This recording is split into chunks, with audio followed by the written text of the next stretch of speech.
my last live stream, it was going pretty well until my internet decided to just cut off on me at the last second. I'm probably gonna have to do that whole warehouse fight. Go through all that trouble to get to Bane.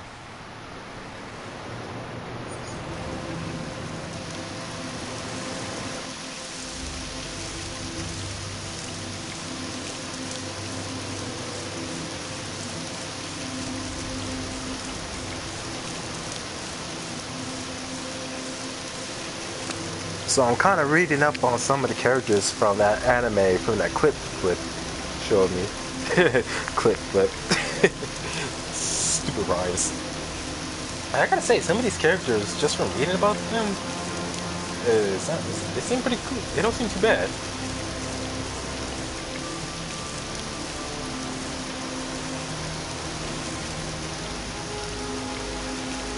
It seems like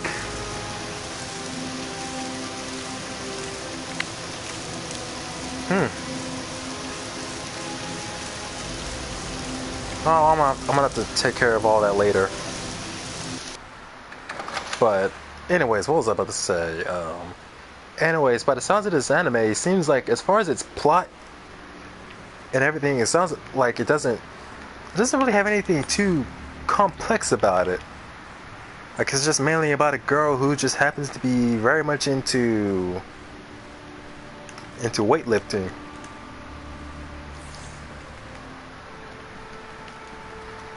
So really nothing too bad.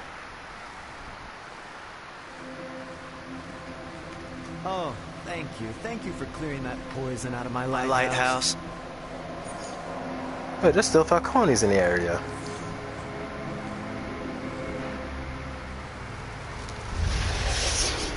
Dang, wannabe Godfather characters.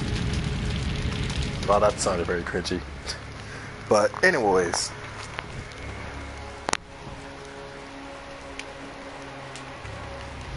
Now, anyways, I was talking about harem animes and how they seem like anime to mangas. Oh man, what did you Wait, get off of me? And those kind of scenes, they almost seem like those kind of series made by people who have the fetish for seeing the male protagonists just be humiliated, denied, and all this other stuff, like a Bane's addicted to venom, but he's no fool. I've tracked his main stash to the Cape Carmine Lighthouse. Masochist. There's Like a an masochist. unguarded entry up top, behind the Like light. an unwilling Nightwing's inside.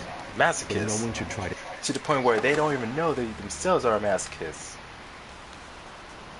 Well, and I even seen some where the characters are straight up masochists and they're not afraid to admit it, which sometimes makes it even more creepy. Like the guy's surrounded by all these hot women, and he only wants just one of them, but instead of, like, he can't express how he feels about her to her.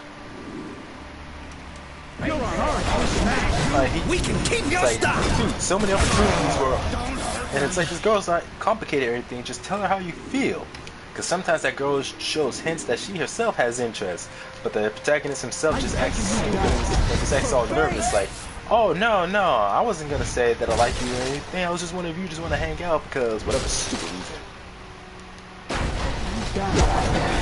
And it just leads to more awkward situations where all these other females show their interest, and as I was saying in my last stream, some of them are just straight up aggressive or sometimes hostile, but they will try to force him to do things that they want, like going so far as a male version of tsundere, sort of.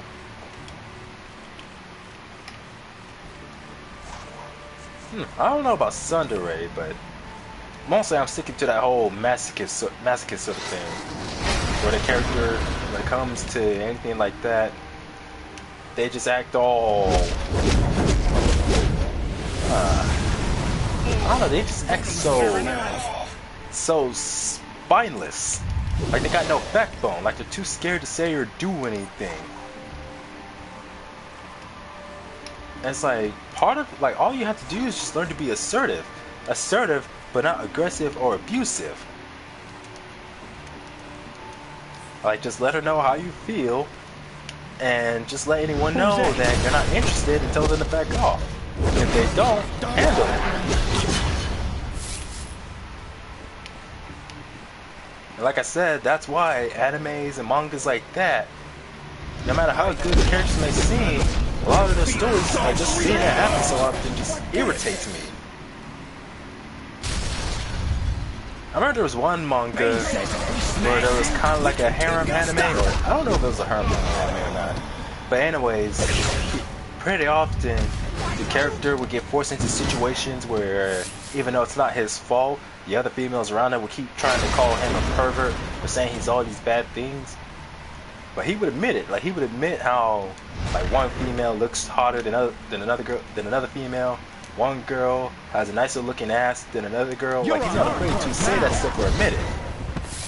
But even then, he's still constantly, like I said, being forced into these situations, to these awkward situations, not doing anything about it, and still often gets knocked around. Now I'll never get to have Venom. I'm like, dude, she may be a female, but that doesn't mean she has the right to assault you. There's no reason why you can't fight back. And I think that's part of that because of how often I see it in real life. What gives? Because to me, it's like, I wouldn't just straight up go up to a woman and hit her, but at the same time, I wouldn't do that to anyone, male or female. I wouldn't just attack someone or hit them, no matter how irritating I find them, just because I think I can. It's more like, I'll only attack you or hit you if you hit me first. So I'm like, hey, you talk about equality all the time. Well, that's equality for you. You attack me, you hit me, you're the aggressor, I'm just simply defending myself. Don't blame me when you realize that the person you attacked, that you basically attacked the wrong person. So that's really on them.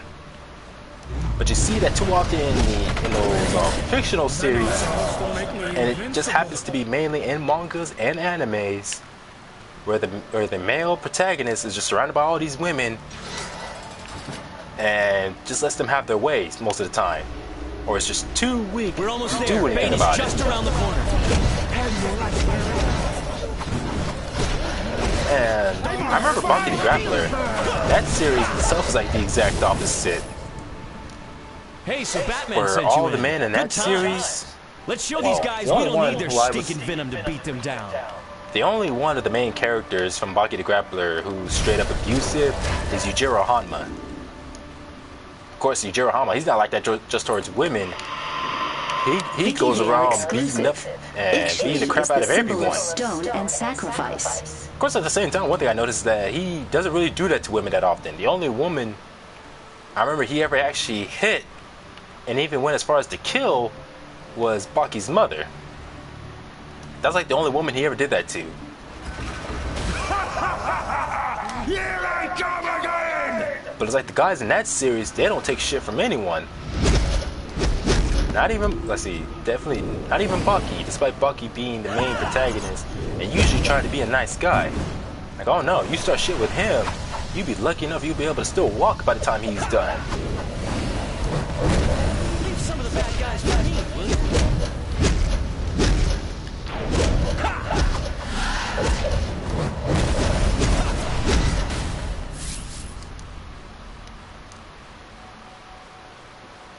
Bucky is old school machismo. I will grind your bones to Good job, hero. I'll take care of Bane. Thanks for the assist. I remember there's some people, when talking about Bucky the Grappler, they were saying how that series just oozes male testosterone. Whatever. Tompkins about rehab possibilities. In the meantime, he'll Others saying how it's basically what, manpower? No, not manpower, but manliness. Basically, manliness brought to life, something like that, or manliness in manga form or anime form, however you want to describe it. Because, like I said, all the main characters and most of the supporting characters are mostly very muscular men who not only know how to fight, but definitely know how to whoop ass too, and aren't afraid to.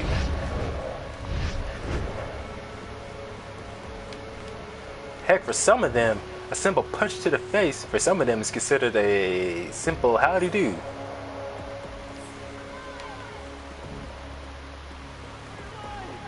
Well, yeah, that one too.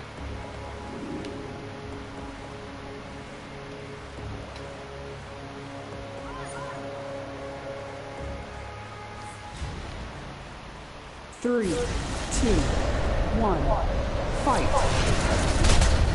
You lose. Well, dang.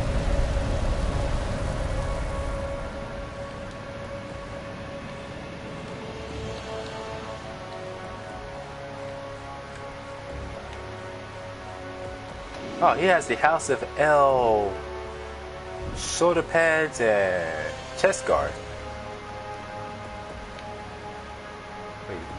Hey, is that the House of L warsuit chest scarf you have? Or is that a different Kryptonian gear?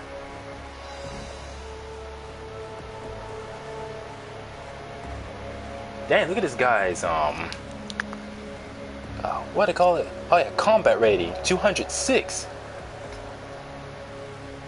Kengan Ashura. Oh no, I was just about to look that up actually. Well, okay. Because I remember that series from that clip you showed me about that girl who's part of a gym that's into weightlifting. Apparently, one of those characters has an older sister who appears in Kengan Ashura.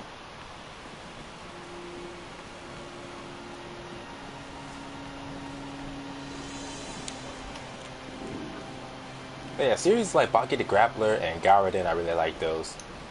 Mainly because I'm just really into martial arts. You've survived Scarecrow and Baki the Bane. Grappler and... I can only imagine what Gotham will throw at... Gotham's East End has seen more than its share of tragedy.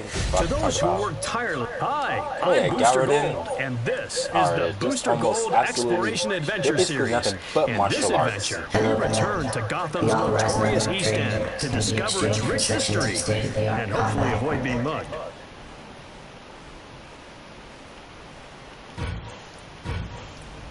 I wonder if there's anyone who complained about that series being like sexist or something like that, because none of the female characters in that series are like main characters or even part of the group of fighters.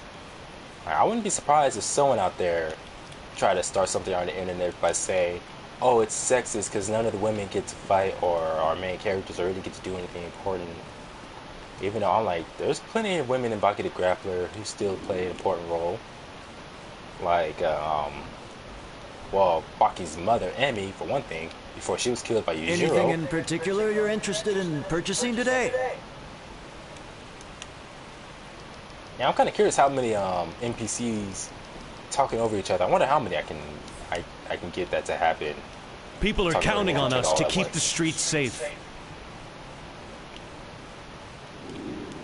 Yeah, even though most of the women in that series are treated with even more than desk duty. And usually if a guy's shown being abusive or aggressive or too aggressive toward a woman, usually that guy later gets his ass whooped.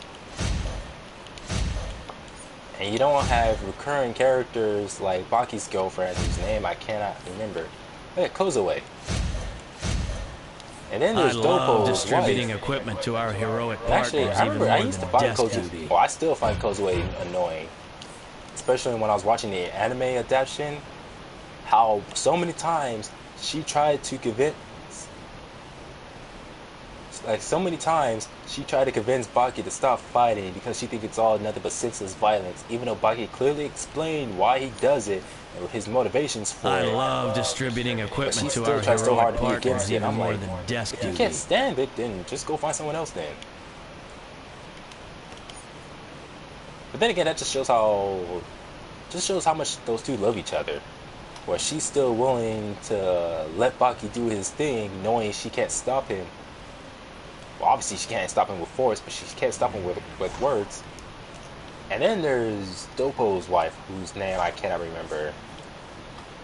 Like, she too tends to show concern from time to time over Dopo's love for martial arts and fighting, unlike Baki's girlfriend, she fully supports him. Like, she doesn't try to stop him or try to convince him to quit or anything.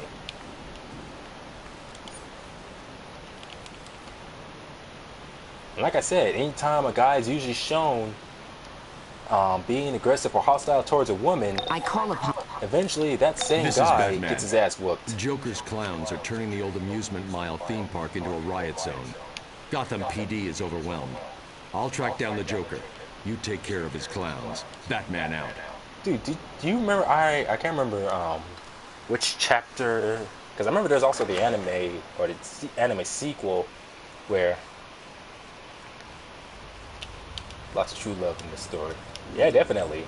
Like, I remember when one of the criminals from the convict saga, Sikorsky, that was his name, the Russian convict Sikorsky, when he broke into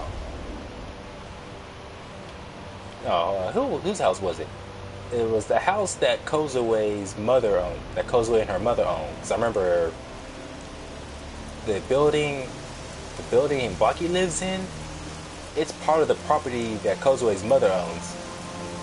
But anyways, so Sikorsky breaks into Kozoue's house and threatens her and her mother. And I remember Baki himself, like, he just attacked the guy out of everything, crazy. A giant bomb full of Joker toxin, and I remember after he actually kidnapped the mother of Kozoue got kidnapped. Use it on the GCPD. Use it on And Batman Robin. I remember from that point he just spent.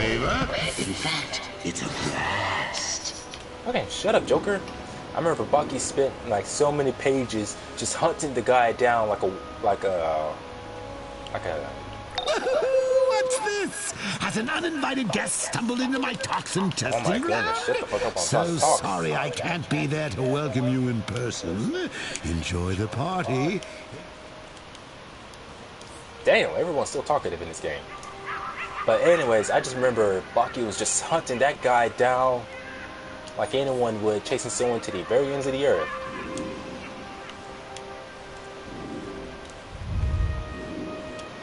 I remember after Baki, the first time Baki had found him, and like he found him and managed to beat him up a little bit and save Kozoue. But even after that, like even though Kozoue was safe and sound, Baki still. Okay, come on. Oh, wait, that was Mark Hamill's voice? I don't know, I don't pay too much attention to this stuff. I just played the damn game. Anyways, what was it? Oh yeah, even after Baki managed to beat up Sikorsky a little bit and save Kozoue, Baki still wasn't satisfied. Like he was like, "Oh no, you are not gonna get away from me." Like Baki still chased him down, and I remember it was when Sikorsky was in some kind of warehouse somewhere. Like the dude was naked trying to wash himself and everything, but Baki just barged right in and said, "Oh no, you and me still got unfinished business." And Sikorsky was like, "You expect me to fight while I'm naked?" And Baki was like, and I was like, how did Baki say? I don't know how he said it, but he was just like, "You honestly think in a situation like this, I'm gonna give you time to get dressed?" And after that, he just spent the next few episodes just beating the crap out of him. Sikorsky did not get a chance to fight back at all. And if I remember, it wasn't until Oliva came in and interrupted him that's why Baki stopped beating the crap out of Sikorsky. I was like, definitely because of what Sikorsky did. First of all, breaking into Kozoue's house and threatening her and her mother, then kidnapping Kozoue. Baki was literally out for blood.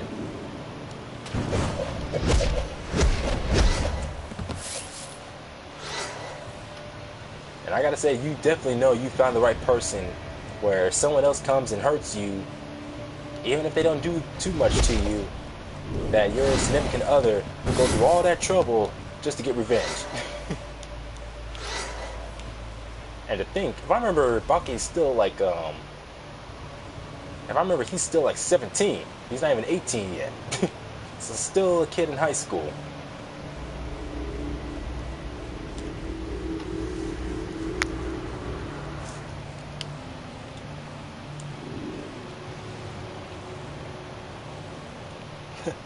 Yeah, definitely. Like, that's just both humiliating and just painful.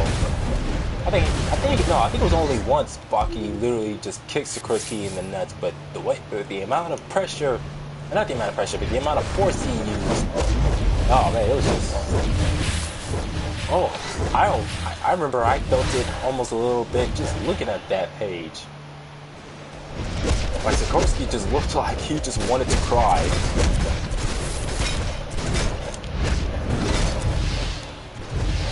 Yeah, I forgot how fun the element of fire was.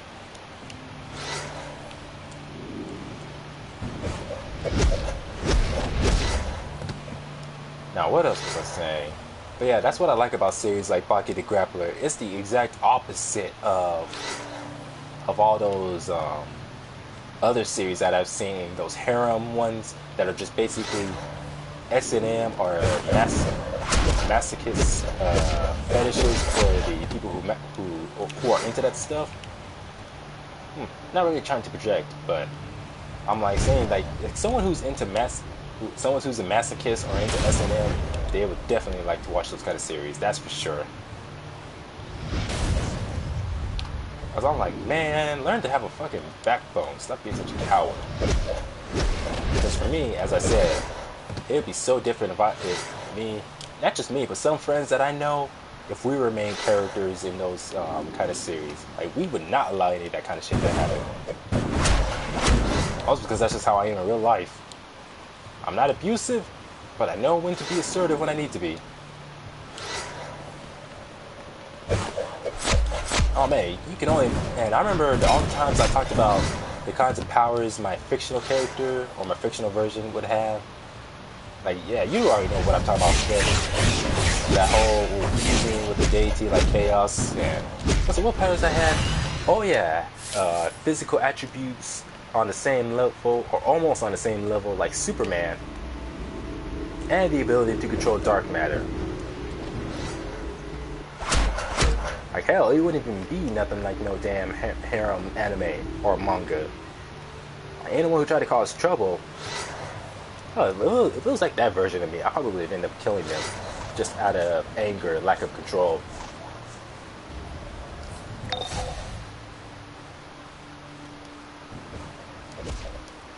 What's one thing I keep seeing in those kind of series that always just pisses me off? Oh yeah, one thing like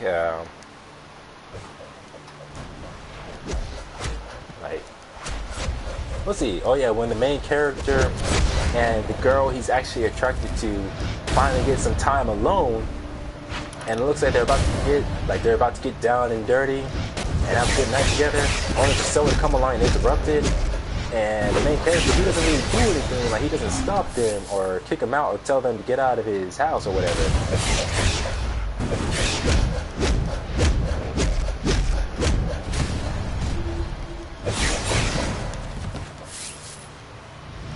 Oh yeah, like that guy who goes into a bar for a quick sip and go. You go while the action's hot, but then leave just before, not right until, but just as it's about to die down. I don't like this part of the mission where it's all randomized. As far as like what I'm gonna find inside this factory or presence, whatever.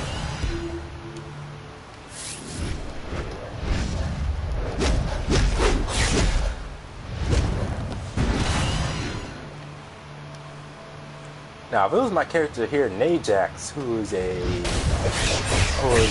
god, that you put him in those kind of situations, of course he wouldn't be like some god, like basically, like Tuxedo Mask. Let's see, my character Najax here, he wouldn't try to be like most typical gods you see in comic books and other series, where they try to be all like, oh, I'm a god, I should have everything I want. He would just act like any kind of typical mortal, or anyway, or at least not a typical god, and just be more like, hey, just remember, I'm a demigod, so if I were to use my full force and punch you, you better hope you have something that'll allow you to survive. Of course, I wouldn't say it like that. Heck, I wouldn't say anything. I just simply just knock that person flat on their ass. That is what it takes to get them to shut up. And I bet you the girl in that anime who tries to get everything she wants, try to, I don't know, do what they always do in those animes. Call the main character, like call someone like me a pervert or whatnot. Because I'd be all like, hey, it's not my damn fault you dress like a damn hooker. But seriously, some of them literally dress in such a provocative way that when the main character just looks at them, or sometimes won't look at them, will just be in the same area as them, and they want to try to call that character a pervert. And I'm like, aren't you the one who's lusting after this guy, who's literally going through all that effort to get their attention? Well, you got their attention, why are you treating them like they're such a bad person?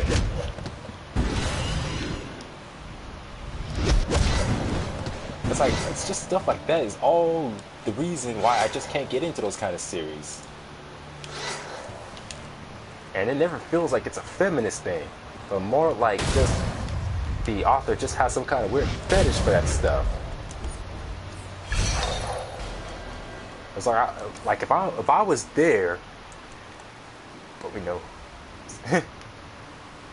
like Tuxedo Mask, but everybody knows who this is.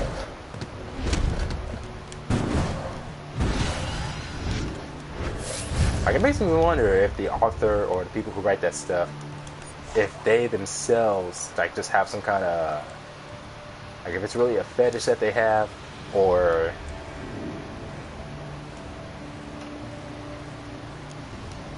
I don't know how else to describe it. I can't really describe it any other way.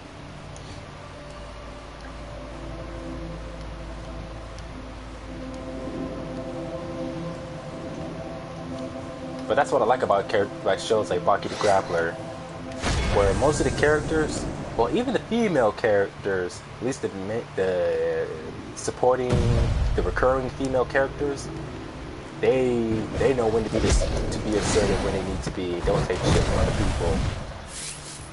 Even if it's someone like Kozue or Dopo's wife, even if their man is not around, they still don't act like some sniveling coward or nothing, being all like, oh, just wait until my boyfriend or my husband gets their hands on you. Like, no, if someone starts shit with them, they'll let that person know. They'll be all like, yeah, you better keep your damn distance from me. Actually, I remember there was one part where Baki was fighting both, or know how to appeal to those who do. Yeah, either that or they do it specifically to piss off people because they know seeing the main protagonist being treated like such dirt by all these women who supposedly have a crush for him but are just so evil towards him. Like, they just know how to write the kind of stuff to piss people off because they know seeing that kind of stuff just irritates people like me.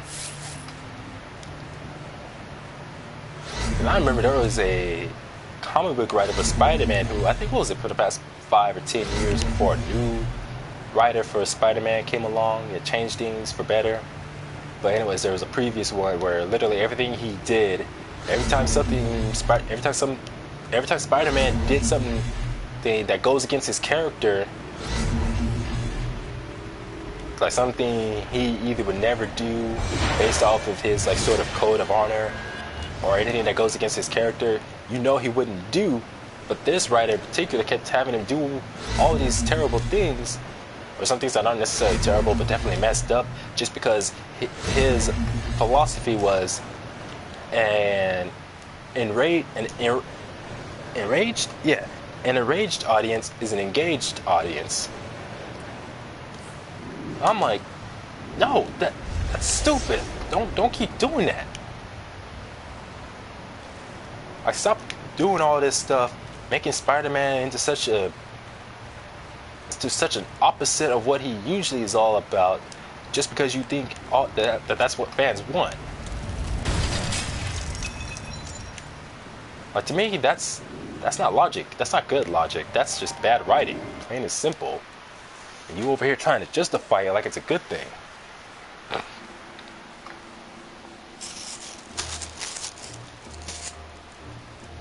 So I remember it was some kind of artist or some kind of writer who came in after the last one, who kept doing all that bad stuff to Spider-Man.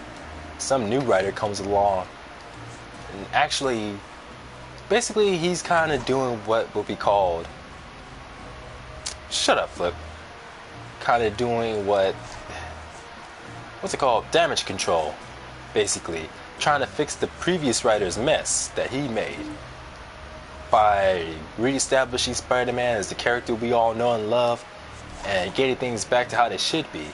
Like Peter Parker and Mary Jane being in a relationship again without a whole bunch of random bullshit going on between them. Or what's another one?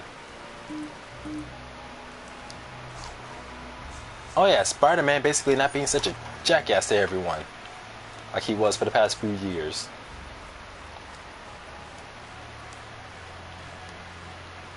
Like I remember the last writer, one of the things he did was make it where suddenly all the things Spider-Man did, like all his editorial work or his work as a journalist, was in fact plagiarized from Dr. Octopus.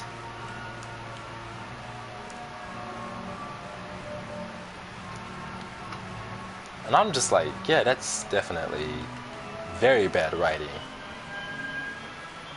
Doing all this stuff on purpose because you think somehow just constantly pissing off the audience and making their favorite character into such a bad person. Like somehow, oh yeah, this is definitely what fans want. They definitely love seeing their favorite character become such an asshole.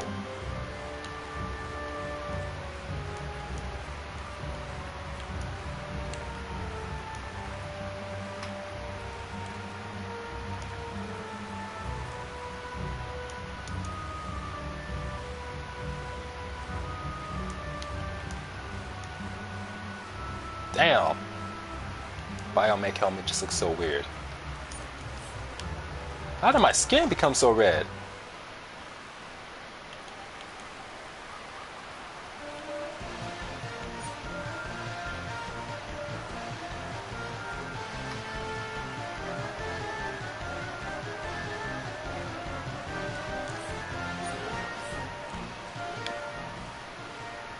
That's better.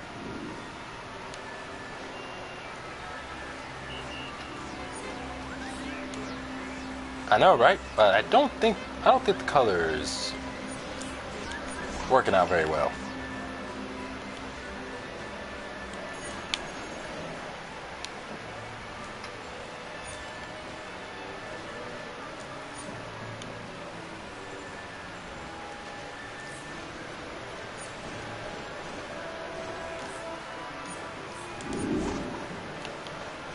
I need to get like an actual helmet to go with this.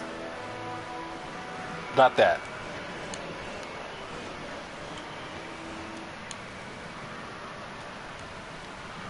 And no, not that either.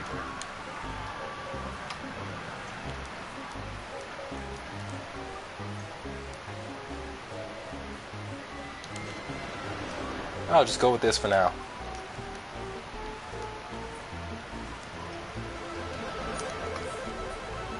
Well, I'm just saving this all up to buy the House of L gear anyway.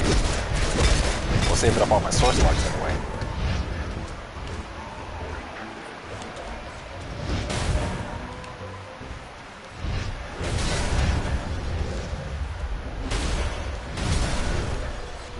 Now I'm trying to think all that stuff I was saying about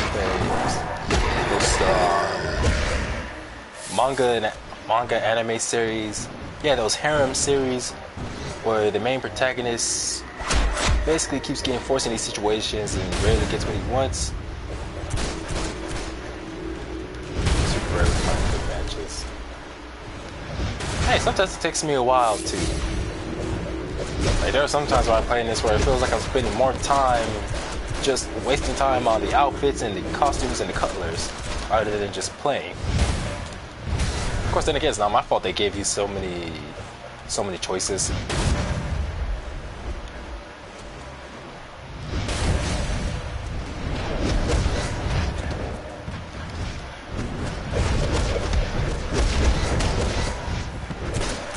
Black, red, and gray. Yeah, speaking of which,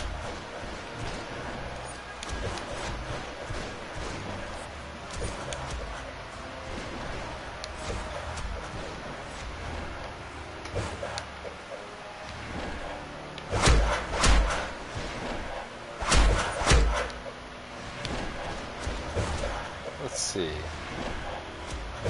we go, a little greenish blue. What they call that? Teal. And some very subtle yellow. Almost looks like a spacesuit. That's what I'm talking about. Now there was another series I remember that was like that. That was like Rosario plays vampire. Again with all the tropes. Our protagonist keeps getting forced into all these situations.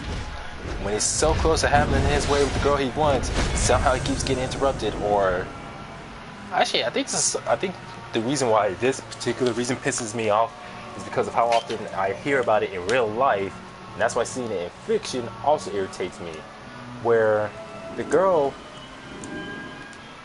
like the guy, he's finally about to get with the girl he likes. Whoever the main protagonist, whoever he's attracted to, his, what they call it, main attraction, main love interest.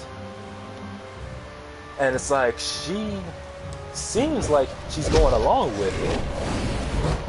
But once he's about to finally get what he wants, and like I said, he doesn't like force himself on her. He acts all romantic, only for her to basically deny him and tease him over it, and then somehow try to make him look like he's a bad person for whatever he was trying to be. And I'm like, so you mean to tell me you was never gonna allow it to happen in the first place? Why would you just string him along like that? And how are you gonna call him perverted when you were the one doing all that sexual stuff in the first place? Like I said, I see it and hear about it so often in real life. So seeing it happen in fiction and all these in these anime harem series, it just happens so often. And I'm like, writers really get off on this kind of stuff? It's like sure everybody has their own thing, but shut up, bro. I'm like, what's so hot or attractive about constant denial?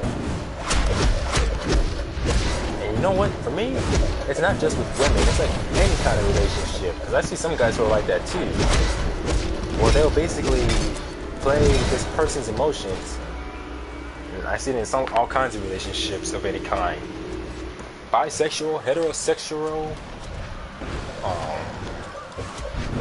homosexual, all these kind of relationships. However many are involved. I'm like, if you're not gonna let this person give this person what they want, well then don't go teasing them over it. That's just terrible. Because it's like, well, I don't think it's not even just a matter of it being my philosophy. That's just the way a lot of people are. Where if they can't get what they want out of the relationship from you, then they damn sure are gonna find it from someone else. That's just how I am. Or if I'm trying to get something, if I can't get it from you, best believe I'll get it from someone else. And I don't mean that just for relationships and anything like sex. That's just over anything. No matter how I know you or what it is I'm after, if I'm not going to be able to get it from you because you won't let me have it, then I'll just go to someone else and get it. It's almost like when a little kid wants something and one parent says that the kid can't have it, and so they'll go to the other parent in the hopes that the other parent will say yes, you can have this or whatever.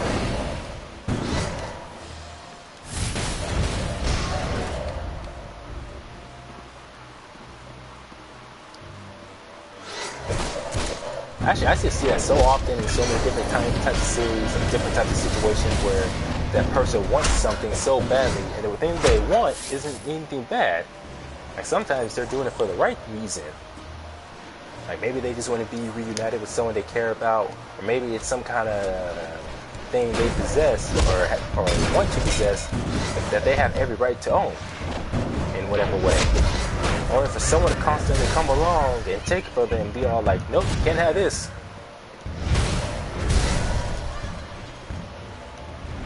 But as I said, specifically in harem animes and mangas, I've seen it so often.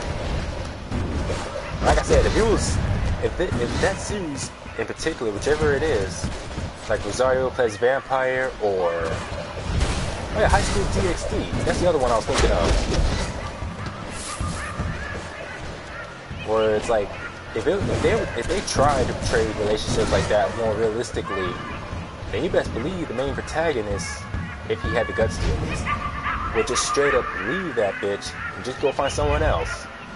And of course, how much you want to bet whoever they end up leaving for someone else, like I said, regardless if they're leaving a woman for another woman, or if it turns out they're bisexual or gay and they go after some other guy, regardless of the nature of the relationship, that the person they originally were wasting their time with will try to be all jealous and be all like, hey, I thought you and I had something going on. And they'll be all like, hell no, we didn't. All you ever did was tease me and make me feel bad about the stuff I wanted, even though there was nothing wrong with it. So I just went and found someone else. Like I said, that's just that I see that so often in real life that, like I said, if animes or mangas try to be more realistic about relationships like that, that's exactly what would happen.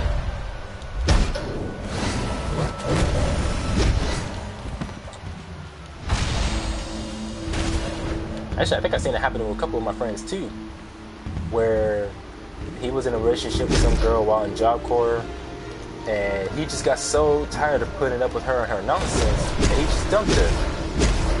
I don't think in the whole time he's been in Job Corps, I don't think he ever found anyone else. I think he just stayed single after that. But anyways, he was basically done with her, and to the point where he doesn't even bring her up or mention her.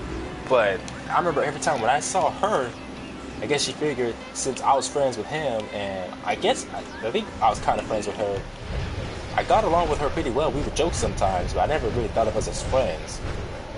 But since I just knew her ex-boyfriend, every time she saw me, she kept telling me to go by my trade, because he and I were both in the landscaping trade, and she was in the medical.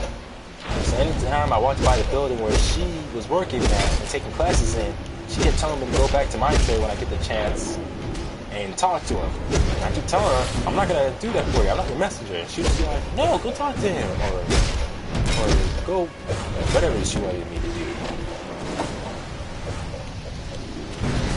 It's like the tone she would say it in and talk to me in, she tried to sound like she was being all sneaky or subtle. Like I didn't know that she was obviously still obsessed with him.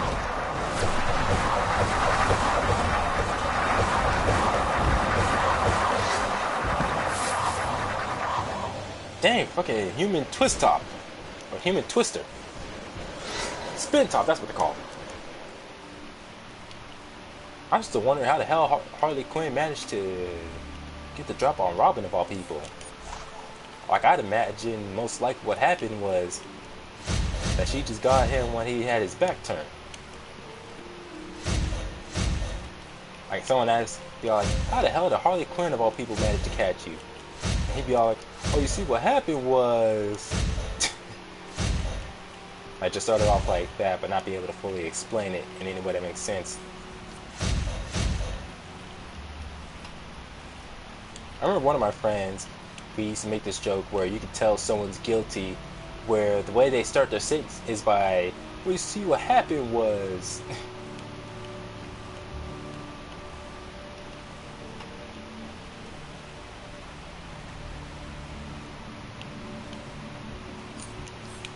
Yeah, that doesn't look too bad.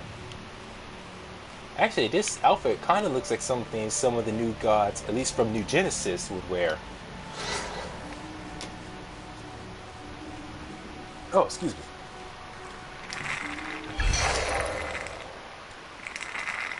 They call him the Joker.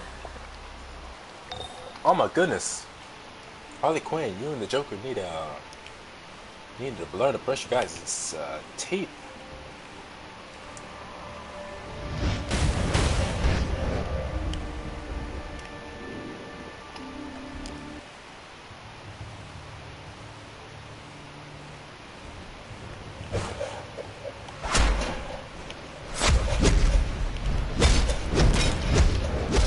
Don't you know, I am a new god. You mortals can't stack up to me. I don't know why I keep trying to talk like how most gods in whatever kind of series I was watching, how some of them talk like that. They be trying to sound all... Well, actually, no, most series where people talk like that, it's not even deities. Usually it's mainly rich people, like rich folks talking like that, where they're like, ha, I am a member of the elite class or higher class, and they try to act like just because they're richer than someone or of the high class, as they call it, the high class, the elite of society, that somehow they could talk down on others like there's some kind of deity to be worshipped. So yeah, most people who actually talk like that aren't even actual deities, just very rich people who are just nothing but pretentious snobs.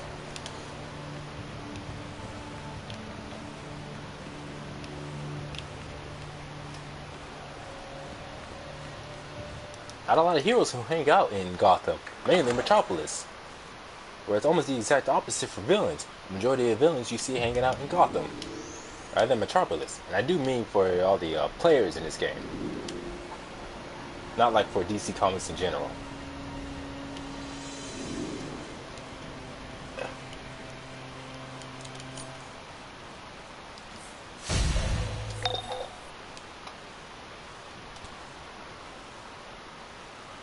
Wait, so back on that harem thing that I've been talking about.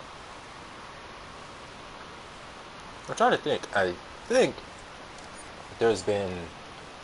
there's one series I've seen before. I cannot think of it right now, or what the name of it was, but I just remember I saw some type of harem. Oh, honestly I thought this whole time that you had actually left and went somewhere. Flip, I didn't know you were still there. But anyways, I think there was one manga series I've seen before where the main protagonist was a guy, and he was in fact quite assertive and had no problem putting his foot down when he needed to on whatever the issue was or situation was, but without being such an abusive jackass. Because I remember, it was like I said with Baki the Grappler, you had some guys who were like that, where they would be abusive towards people, towards, I don't know, sometimes towards kids, and sometimes towards some of the women around them. But usually that guy would run into someone else who's stronger and definitely a lot better at fighting than them, and end up whooping their ass. Like, so often I would see that in mostly Baki the Grappler. I think occasionally I saw that in Garrodin, but it was mostly in Baki. I remember seeing that a few times, where it's like some guy just beating up on people, especially on women, only for him to eventually get the ass whooping he had coming.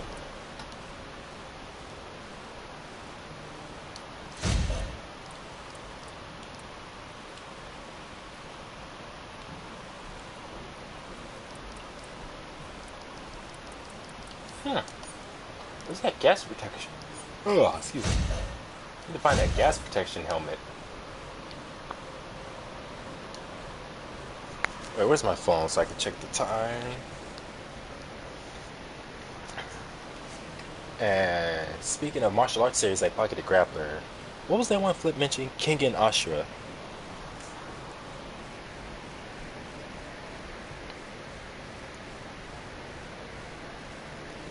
Let's see. Oh yeah, that muscle building series. What was the? Oh yeah, the English name for it is How Heavy Are the Dumbbells You Lift? That's still a pretty long name for even for an anime series, as far as the English name. Here's one of the characters, Naruto Machio, or Machiyu. Yeah, Naruto. Anyways, a trainer at the Silverman Gym who regularly coaches Hibiki in alchemy. Due to Hibiki having a crush on him at first sight, this becomes her primary motivation to join. He is a dedicated, kind-hearted, and polite professional who always earnestly helps and supports Hibiki. Wasn't that nice of him?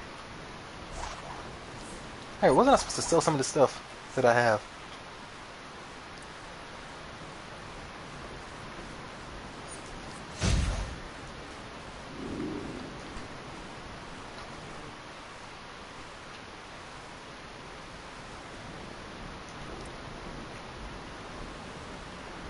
Let's see, so that and that.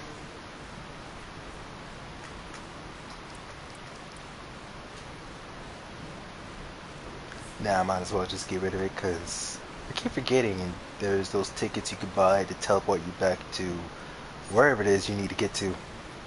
The next mission. Exobyte Eclipse. Go to 15 minutes. Defend Starlabs Research Center from LexCorp's assault. Now I'll do that mission and go help Raven. Almost said Raiden. Metropolis. Always daytime in Metropolis, no matter what game you play.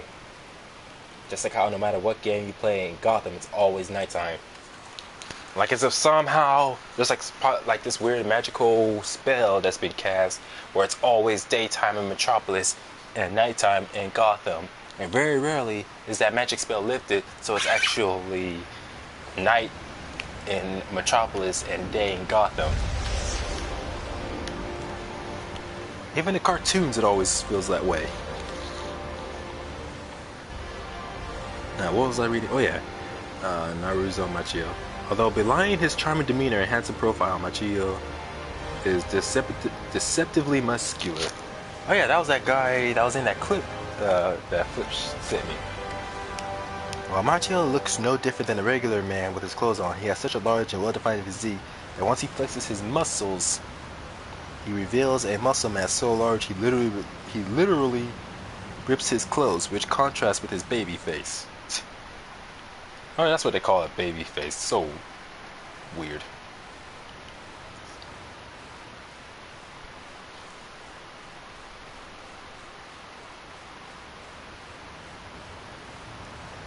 Let's see. Arnold Schwarzenegger, a famous movie star whom Hibiki and Ayaka are fans of. He is a parody of Arnold Schwarzenegger.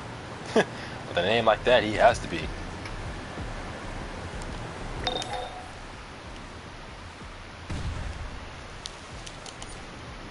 Turn the voices back on.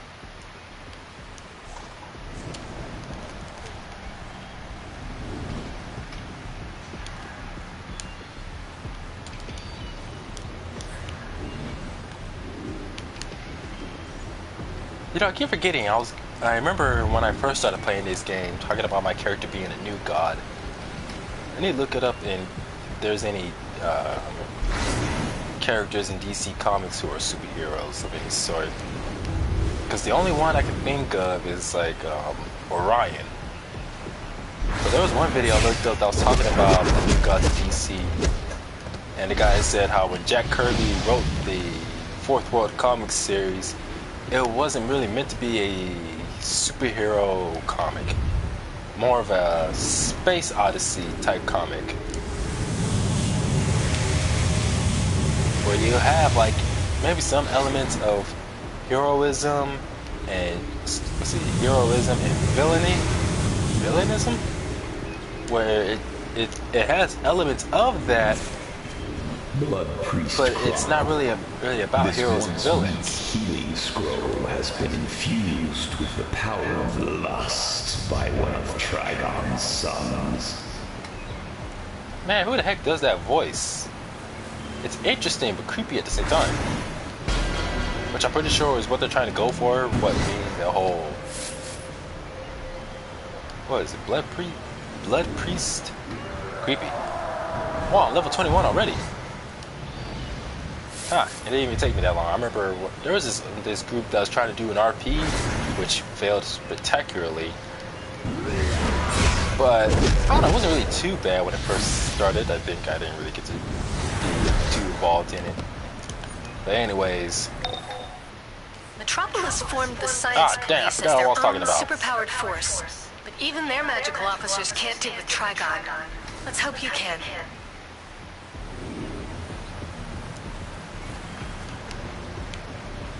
Trigon is using his daughter, the Titan Raven, to spread his foul energy. There was something I was talking about, and then I was going on about a group that was trying to do an RP when I was playing at one point. Now. Find his demons on the rooftops and destroy their dark conversion vortices. What was it? Oh yeah, this was actually just earlier, back during when it was still daylight out, where I was only level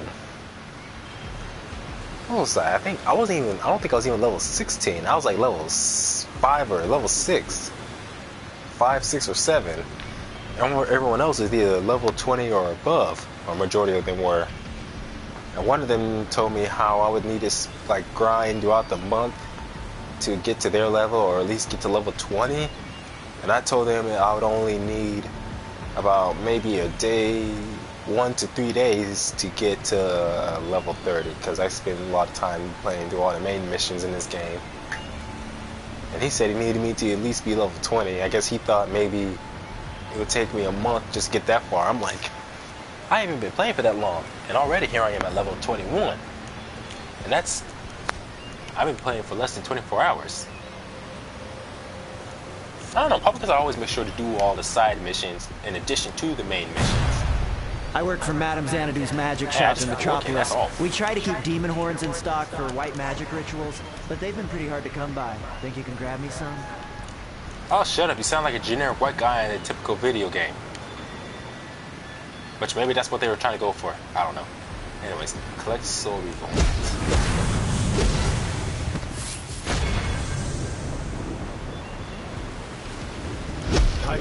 Program remove. Wait, what?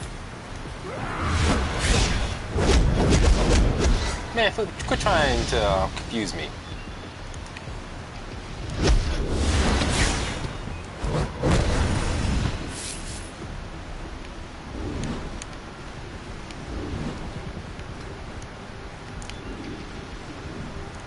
Trigon will be released. So, which one of these demons is the damn Soul Reaver? Oh, the blue ones.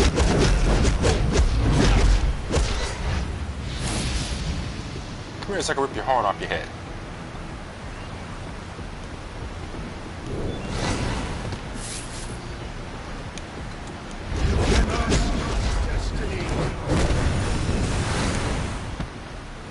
Man, I forgot just how much fun fire-based abilities are in this game. It really does go beyond just simple burst of fire or flamethrower moves. Actually, there's a lot of versatility to fire, actually, that you don't see in a lot of games or movies.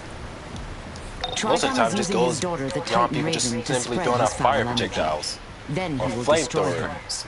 Both she and the city are doomed unless we stop Trigon now. Find his demons on the rooftops and destroy their dark conversion vortices.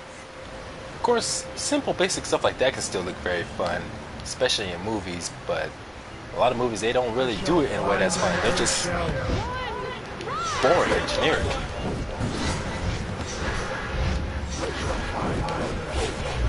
Yeah, it always does. Got some frozen food that you want cooked, like some kind of meat? Burn that sucker. Got a zombie in your closet trying to attack you? Burn that sucker. Where the hell did I get that zombie in the closet thing? I don't know. Your ex is constantly trying to contact you or try to get back with you? Burn their house down.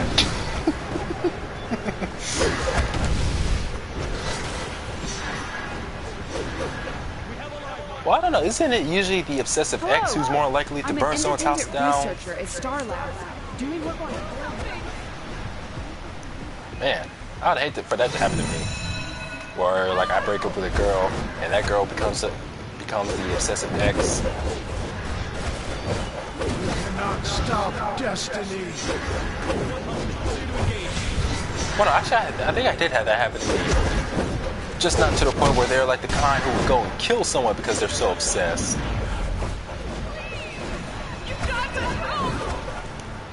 Like I remember the first girl I dated.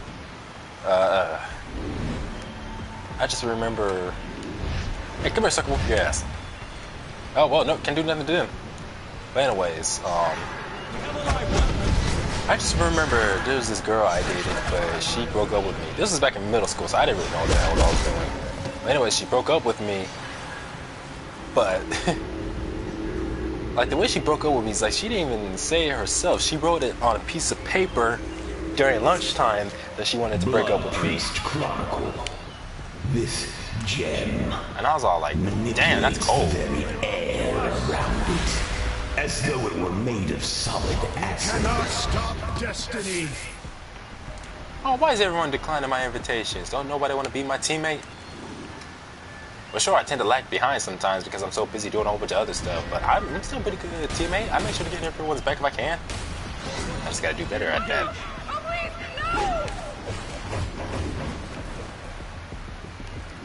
But I remember that girl, after she broke up with me, by writing me that note during lunchtime that the children are the cruelest of us all. No, they're not. In-laws are. Well, I guess that really just depends on what country you live in. But anyways, what was I saying? Oh yeah, after she broke up with me, she just became hostile. Like I said, this is back in middle school. I remember it got to the point where there was just some days where she would just straight up assault me. I remember one time she, like, what was one example? Oh yeah, when that bitch slapped me in the back of my fucking head when I was on my way inside the bathroom. And then had the nerve to run off. Like, how you gonna fucking do a hit and run on me like that? And I didn't even do nothing to you. And it's like, she broke up with me, so I'm like, why is she being so hostile?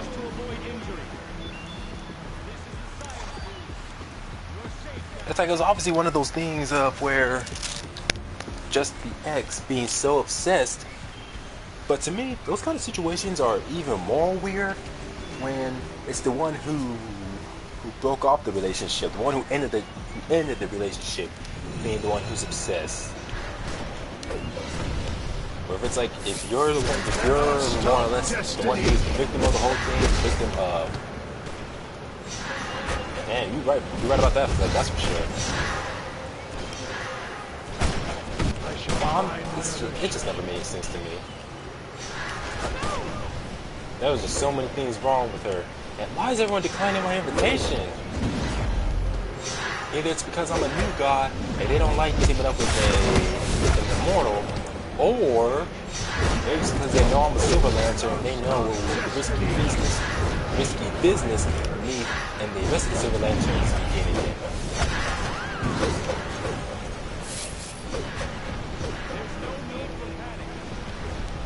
Let's see. Hey, someone in the chat saying, Jesus, so many Flash fans. LOL. Well, either because they've been watching the CW Flash series, or it could be that maybe they just read some Flash comics recently, like Flash War, where Barry Allen and Wally West were constantly racing throughout the Earth. Get away! And I just remember the panels in which Wally West and what the hell am I supposed to be doing? I'm just doing other shit. Spread the track on the energy by dispelling conversion of rotations on the rooftops, okay.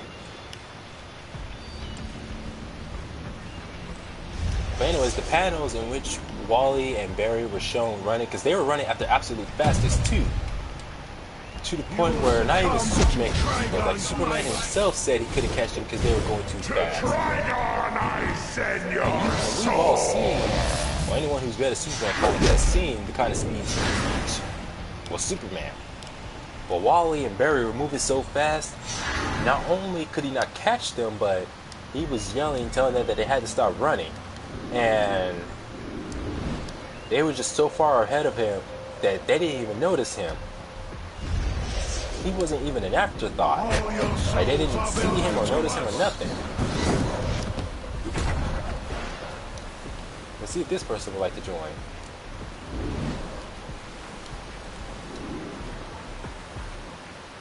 Yes.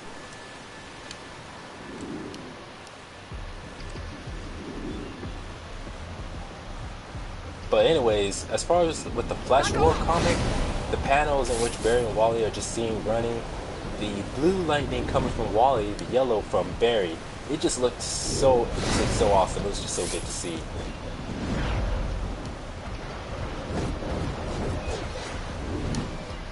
It's just too bad, like, all that lightning powers or that lightning effects they have in the Speed Force, it's really too bad that only happens when they're running so fast. I'm trying to raise Starfire and the other Titans, but no word since they went into the Science Police HQ. I'm calling Zatanna now to back you up.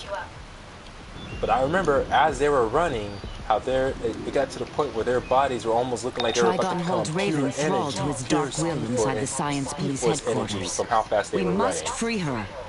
But first, use your power to stop the demons spawning and lending their powers to Trigon outside the walls.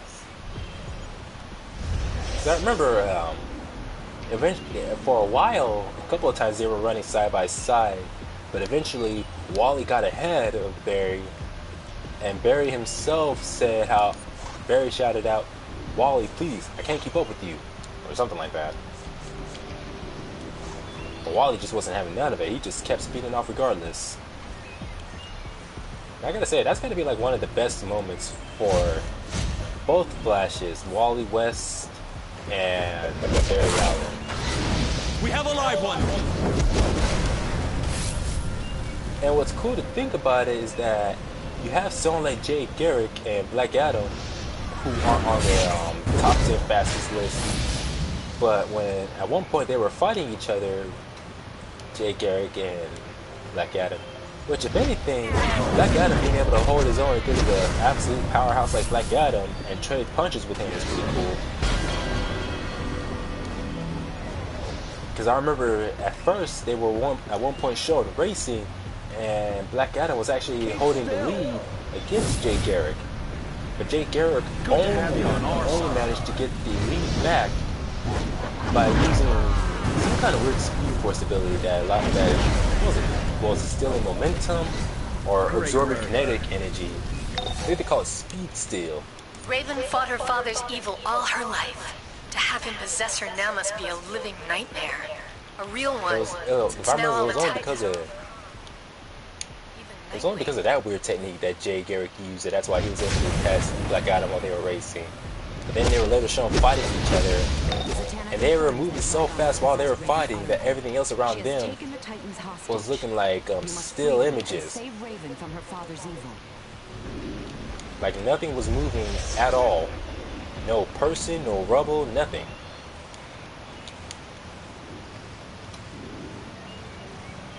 Hey, where are they going?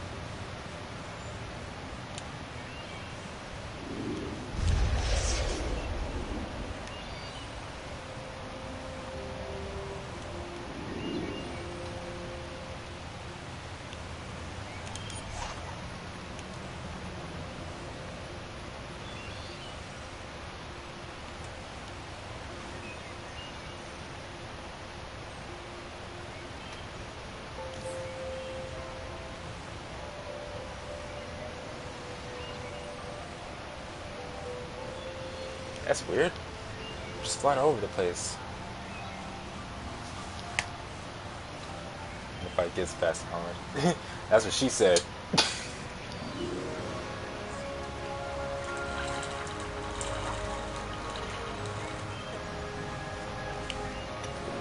Hey, they're coming back. But anyways, the fact that Black Adam and Jake Garrick were moving that fast while they were fighting, and I think they were at that time moving at their absolute fastest.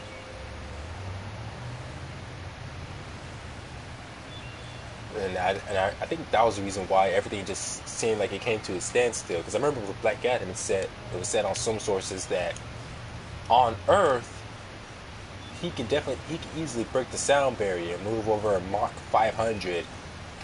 And it was shown in his fight with Jake Garrick, everything being at damn near a standstill the whole time they were racing and fighting.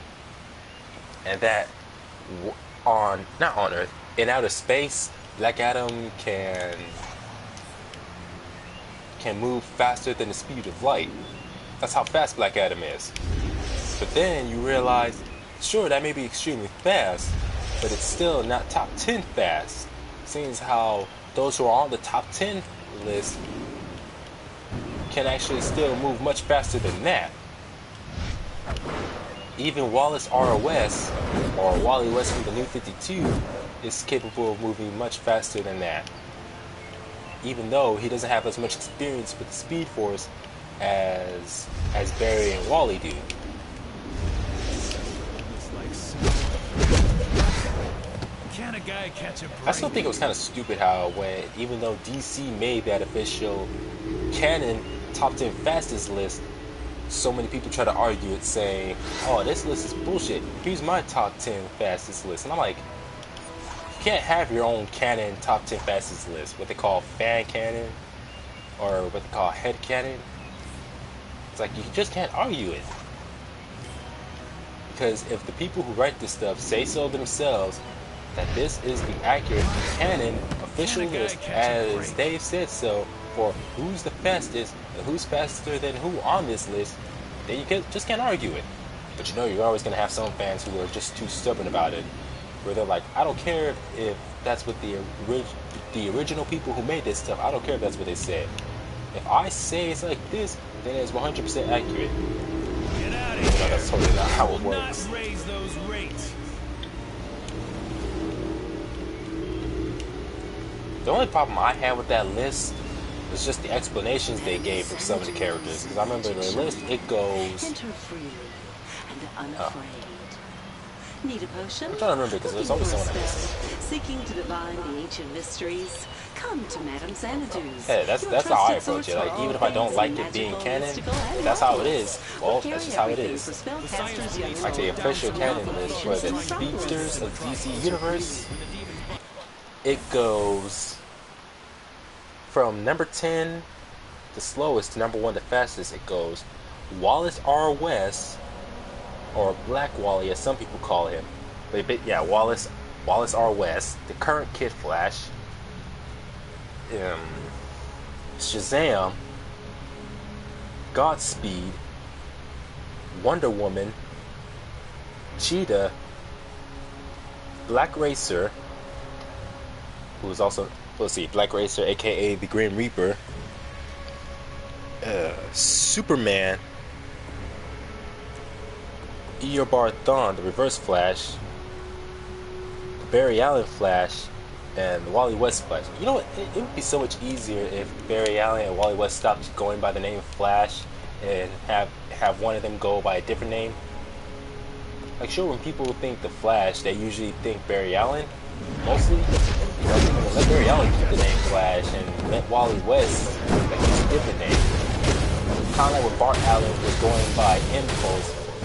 Above how Wallace R. West, and Wally originally, how they both went by Kid Flash at one point. So I'm just like, let Wally just get a new name. So instead of people saying Flash and getting confused, they'd be all like, they don't know which Flash. Well, then there's also Jay Garrick, who still goes by the name Flash. Usually some people just say original Flash, or just say his name Jay Garrick. Too many Flashes, man. My boss will get you for this.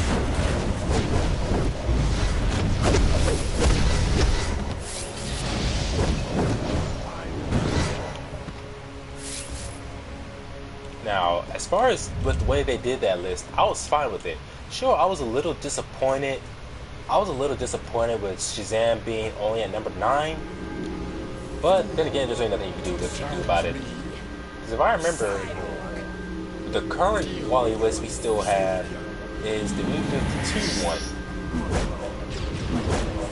If I remember, so yeah, that New 52 Shazam doesn't have as much experience with his powers compared to Flashpoint Shazam, back when he was still known as Captain Marvel. So I'm thinking maybe that's why he's only number 9 on the list, because it's the current version called the New 52 Shazam. Yeah, I don't know more reason why DC needs to start rebooting the damn series.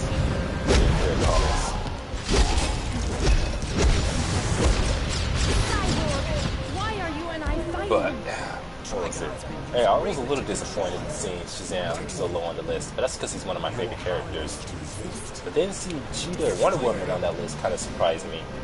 Like, I knew they were fast. I knew Wonder Woman was fast, and I always knew Cheetah was faster than Wonder Woman. Boys, Barbara Ann Minerva. At least I knew that particular Cheetah the Minerva ones, that she was faster than Cheetah, but I didn't know those two were fast enough to be on the top 10 list. But still, the way they describe why Cheetah and Wonder Woman were so high on the list, saying how Wonder Woman is the greatest warrior in the universe, which I find debatable, being trained by the Amazons, and saying how she knows the mechanics of running. And I'm like, what do you mean you know the mechanics of running? Because they say she knows the mechanics of running better than anyone else on the list. And that gives her the edge over the competition. And I'm like, what mechanics of running? You just put one foot in front of the other and make sure you bend your knees even ever so slightly, or however much you need to while running. Thanks for jumping in. Raven's fighting him, but Trigon's hold is getting stronger. Because I remember Wonder Woman, ever since New 52, it was changed to where she was the daughter of Zeus, in addition to being the daughter of Hippolyta. And the Amazons, yeah, so she has all the Amazon powers, or Themysciran abilities she has due to the Themyscirans or Amazons being blessed by the gods. So she has that in addition to being the daughter of a god, which is basically the one thing she has that none of the other Themyscirans have. Because all the other Themyscirans, they may have blessings from other gods, but Wonder Woman has that, seeing how she's Hippolyta's mother, in addition to being the daughter of Zeus. So it kind of makes you wonder which one is between her just being an Amazon and how much of it comes from being the daughter of Zeus or being a demigod. And I think as a New 52, going into Rebirth onwards, I think the majority of her raw power comes mainly from her being a demigod, as opposed to just simply being an Amazon as well, blessed by gods, and being trained by the Amazons.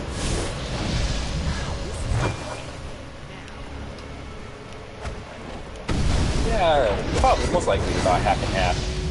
And I'm like, why didn't they just simply say that with Wonder Woman as far as why she's so damn fast and on the top 10 list? Just say that.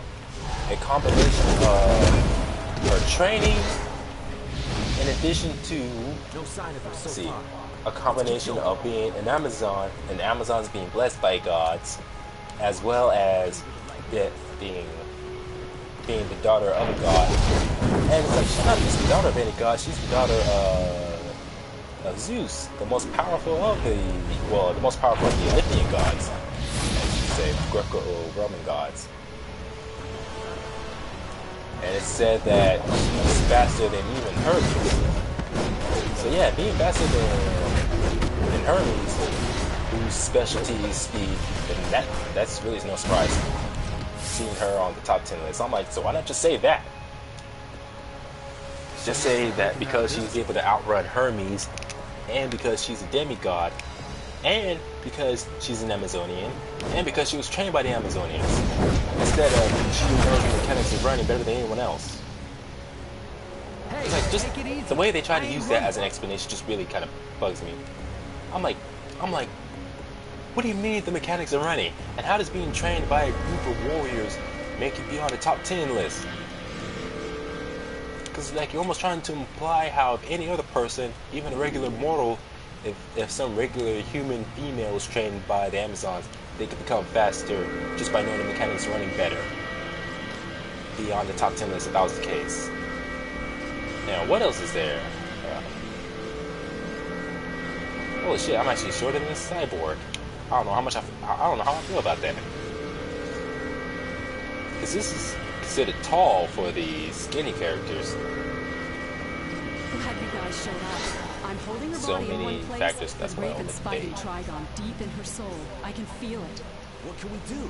I've got to stay here to keep the portal open, but only a true Yeah, I can magical understand warrior why. can enter that soul But I'm like, cell. just simply The say second because that she's happens, I'm teleporting just say everyone else because out of here. she has the powers of being a demigod, in addition to being part of a race of warriors blessed by gods. Just, I don't know, like a combination of that I would have been more fine with, instead of the whole, oh, she was trained by the Amazons and knows the mechanics of running. That's why she's on the top 10 at number No, not number 5. Black Racer is number 5. No, at number 7, that's where Wonder Woman is. And as with Cheetah, I always knew Cheetah was faster than Wonder Woman. But again, just both of them being on the top speedsters list, I was not expecting.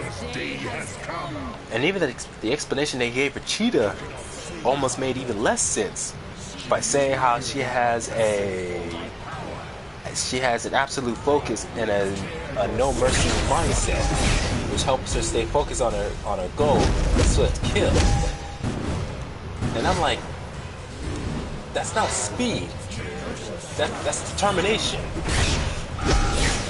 Like, all of that is just a way to explain why she's so determined to get her kill and hunt whoever her prey is. Oh yeah, because the Amazon's got a secret technique for almost everything. But anyways, with Cheetah being so fast, I mean, why not just say, because Cheetah, while Minerva herself by default is no divine being, her powers come from a divine being, from a plant god, which I think to this very day I'll never understand. How a plant god gives some of the powers of a cheetah. I'll still never understand that, but oh well. But anyways, well, I'm saying, like, just taking the powers or the concept of a cheetah and apply it to a human with the addition of her powers coming from a god. Because it's just kind of like in real life, where cheetahs are so fast, where it's like, it doesn't matter how fast a human runs. No matter how fast you run, you're not going to catch a cheetah. So I'm like, why not just use that to say that you're taking that concept and applying it to comics? What with Wonder Woman, in this case, Wonder Woman being the human, Cheetah being the cheetah. Trigon's evil power has entered this world through me. Basically giving someone divine cheetah-based powers, and that's what makes her so damn fast. Fight at my side when his dark day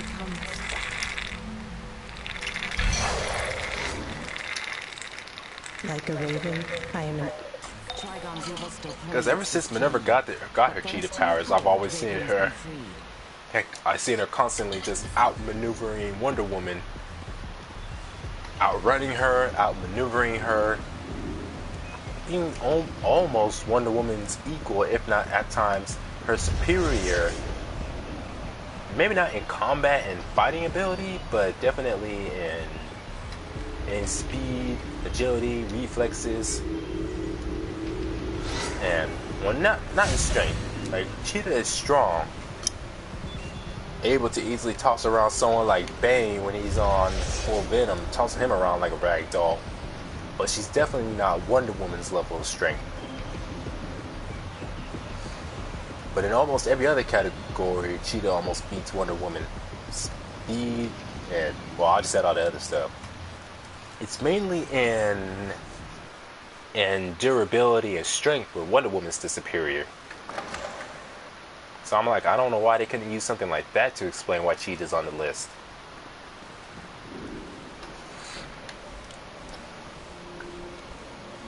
I think also with Black Racer, they didn't really explain what makes Black Racer so fast. Although the way they kind of explained it was pretty interesting by saying how it's not just a matter of speed with Black Racer. It's that you can never escape him, which kind of makes the explanation for his super speed not just interesting, but kind of scary too. Because, well, Black Racer, he's death. He's the Grim Reaper, and as they said, no matter what you are, mortal, god, villain, or hero, you can't escape from death. Because basically, you're gonna die, and once you're dead, he's coming for your soul. And you can't really. There's no outrunning him. Unless you're Wally West. A little bohemia to steal their exobyte research. Lex claims his former scientists took his research when they defected from LexCorp. But if I know Lex, that's just a convenient excuse. I'm depending on you to keep the scientists safe until I can get there. Actually, I think it was only during Final Crisis that did Barry Allen manage to outrun Death in Final Crisis? I think he did. I think during the Final Crisis event, I think it was during that event that, not Wally West, that Barry Allen managed to outrun death. I gotta look it up to make sure. But I remember that was kind of epic seeing that. But it's mainly Wally West who's known for doing so, for outrunning death.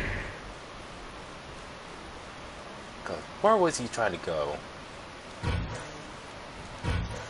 Oh yeah, it was I think it was like some part of the universe to... Oh yeah, Wally West literally ran to the literal end of the universe, to the end of time, where death itself has no concept, no meaning, because there's nothing in existence anymore at the end of time.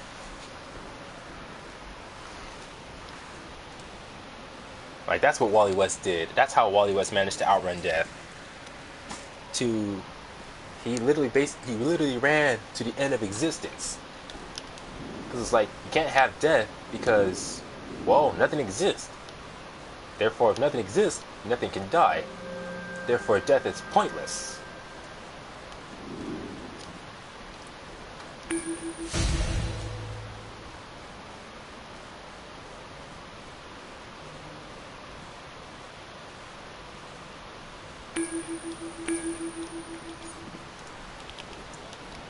But still, the fact that to me, that's an interesting explanation to how and why Wally West outran death, or how he managed to do so.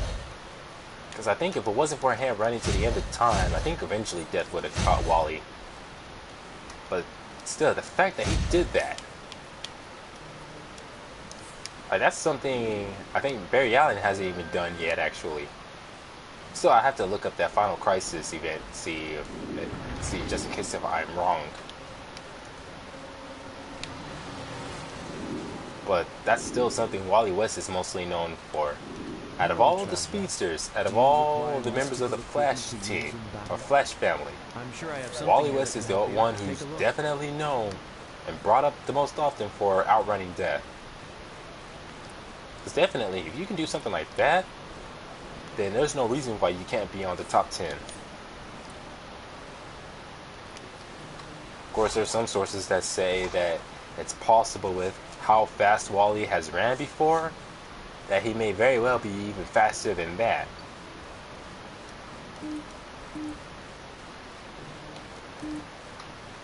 That supposedly there's no level of speed that Wally can't reach.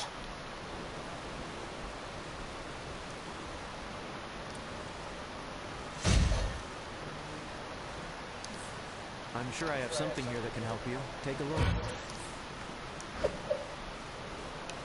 Oh, I thought there was like some big old swords. No, these are like twin axes. Not bad.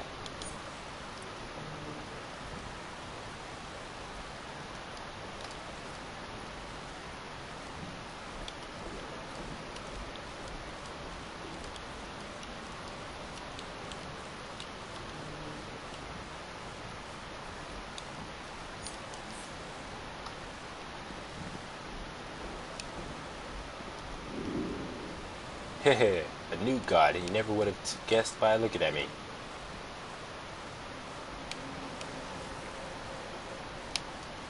I'm still kind of confused with Barry Allen and the Speed Force, because it's been said that Barry Allen created the Speed Force. Now I'm like, but wait, that makes no sense, because I remember it showed on the map of the universe that DC made. I think it was after New 52 that DC made that map of the DC universe. But anyways, it was shown on that official map that somehow the Speed Force is a sort of like interdimensional barrier that separates the mortal realm, or the mortal realm that the 52 Earths reside in. The Speed Force keeps all of that separated from the God Sphere, from the fourth world where the gods live. And I'm like, wait a minute. So you mean to tell me that somehow Barry Allen was the one who created something like that? I'm like, but how? Because I remember Barry Allen got his powers from being struck by lightning and doused in chemicals. But I'm like, how does that connect someone to something like the Speed Force? Let alone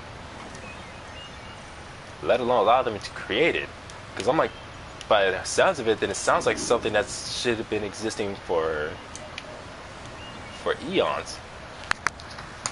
Of course, Barry Allen, he debuted in the Silver Age, and if I remember, I think this was before DC really had things established, like sort of established continuity.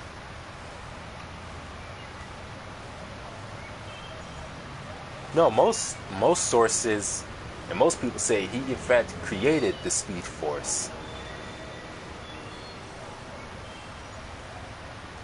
Which, like I said, they never really said how he did. They just simply say that he just created the Speed Force. I'm gonna take a quick restroom break, and I'll be right back.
You know, my fictional self that I created before, not this guy here in Ajax, but Chaos, aka Brother Man, aka Fictional Jason.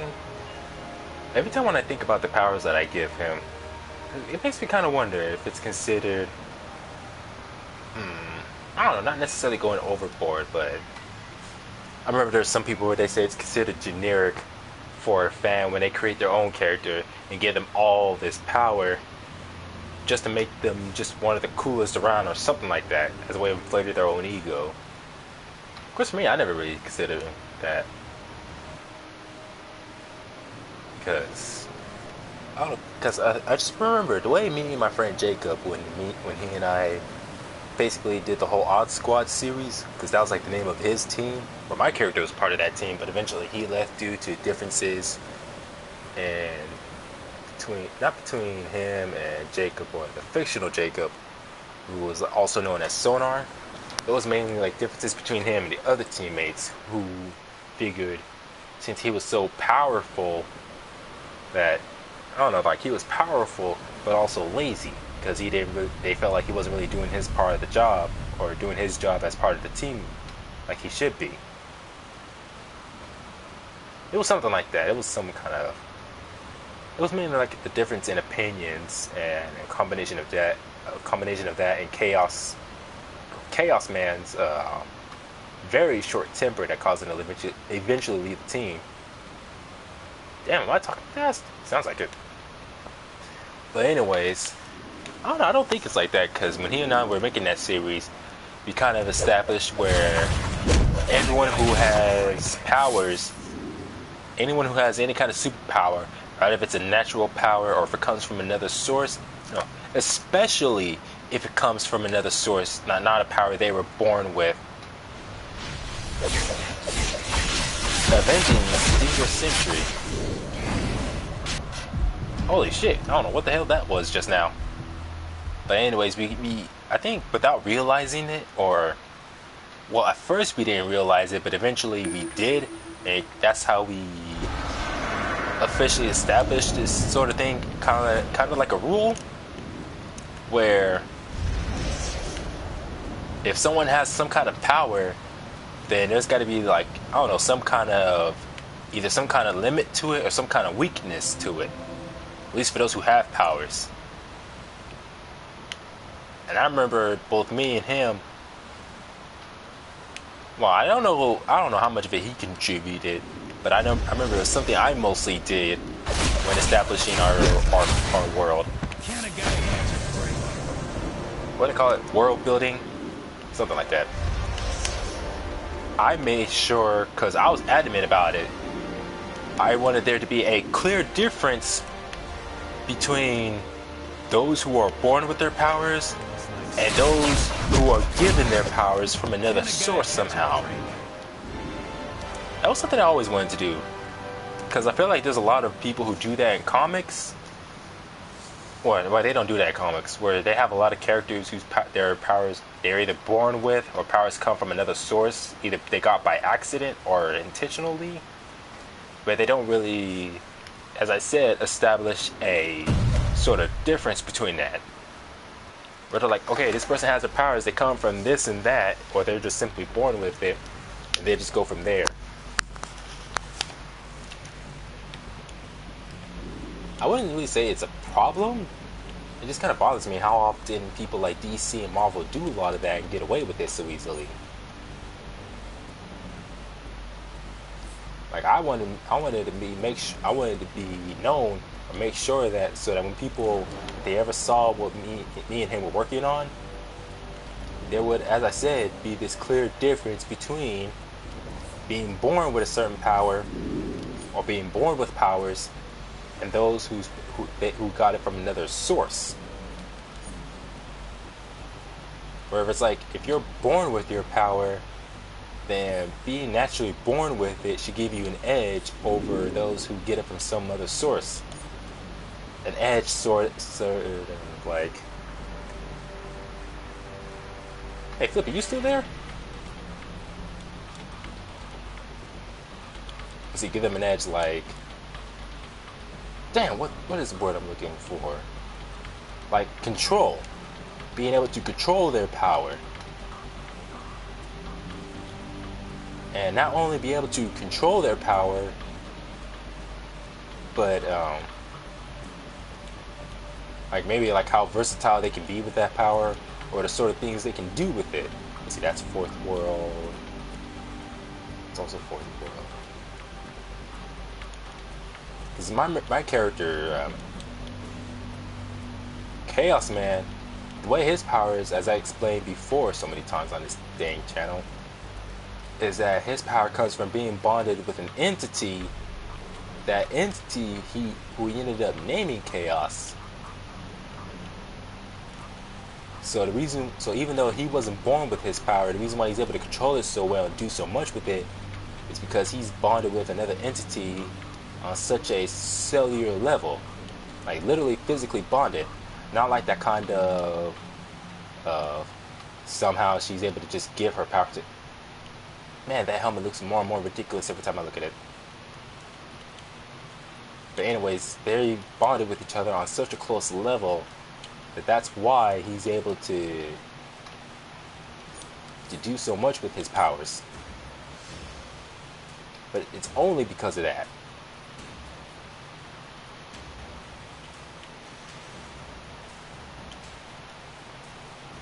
So yeah, it wasn't just a matter of establishing a clear difference between those born with their powers and those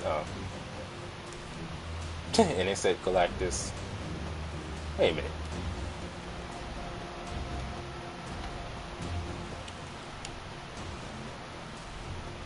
Oh my goodness, Flip, you are absolutely right. Hey, I wonder if I can come up with a fancy idea for that.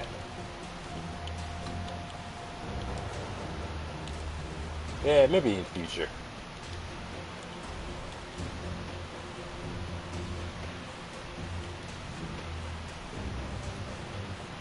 Yeah, let me just take off the yellow for this.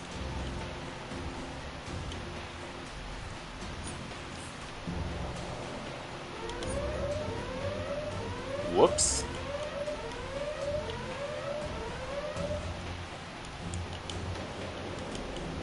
Wait, how did the alarms go off? I don't have no metal on me.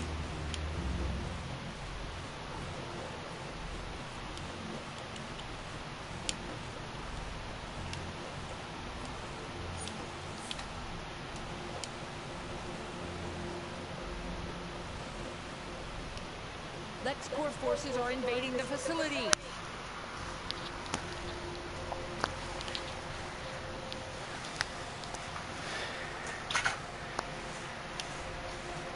Must have been yours, Kai. Wait, Kai's? Oh, Keys. I don't know why, I just read that as yours, Kai's. So like, the fuck are yours, Kai's?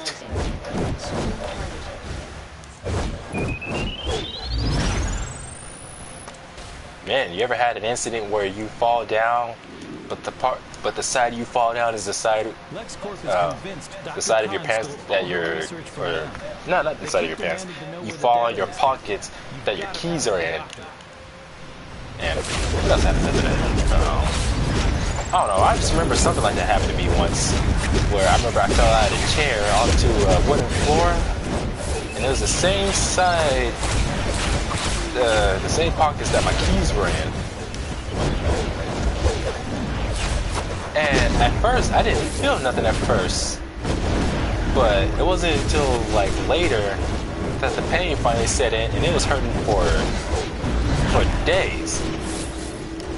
And I didn't fall very hard or nothing. I just simply fell. But just the fact that I fell on my keys, yeah, I remember it wasn't until when I got home that I finally started feeling the pain. And damn, was that a bitch to deal with.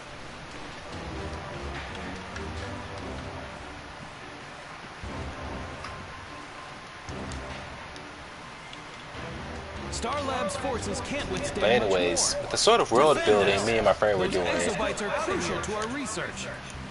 I kind of started doing it first, and eventually he started going along with it.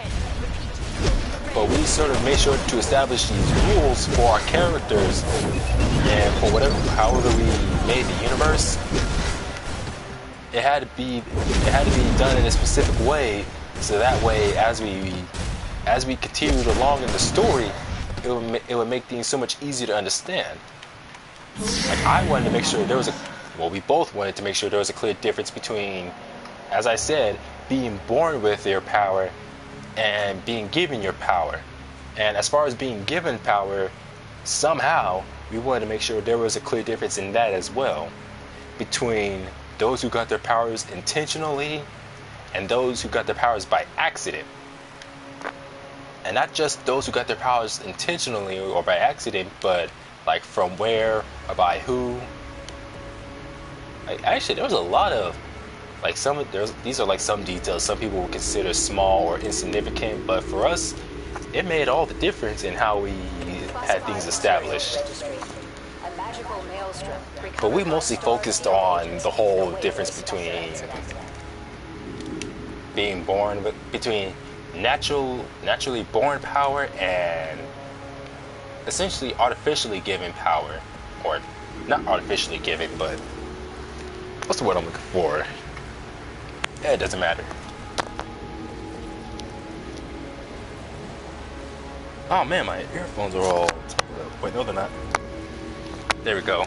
I remember one thing I started doing later on was trying to establish a very clear difference. Wait, the minor details, what I'm looking for. Heck yeah, they are. I remember one thing I did that I enjoyed was establishing a clear difference between, as far as like those who are gods and those who are godlike in power. Because I remember my friend, he wanted to do this sort of thing where he was creating some kind of armor for his character to wear that would somehow be like equal, isn't kidding around here. Somehow equal to gods. And I told him, you can't do that. Like, because not only does that not make sense, because I'm like, how are you supposed to make armor that's somehow equal to gods?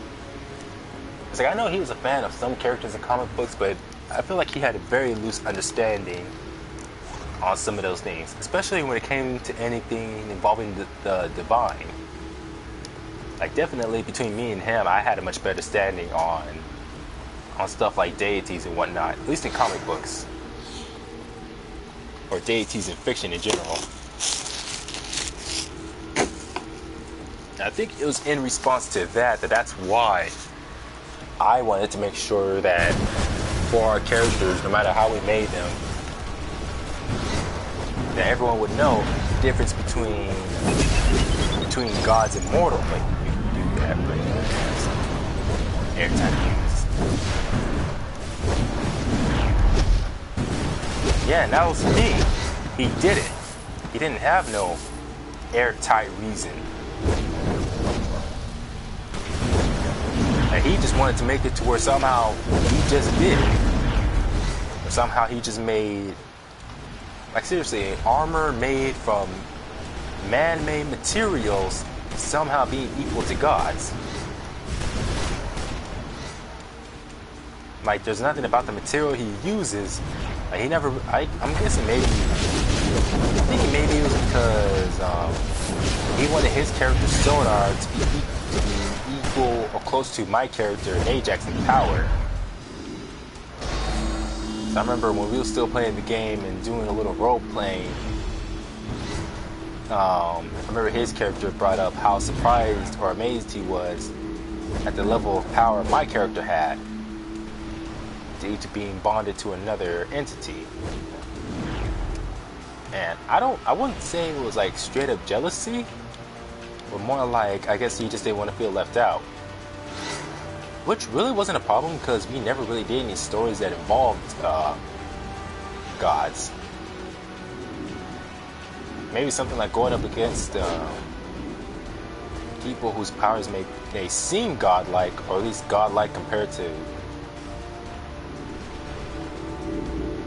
How am I supposed to get up there?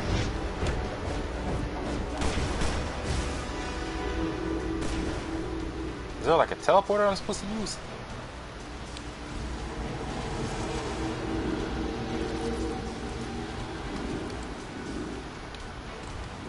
Anyways, I don't know, I honestly did not like the concept of somehow humans being able to just casually fight back against deities, against literal gods of sorts, just simply because they can. Because I'm like,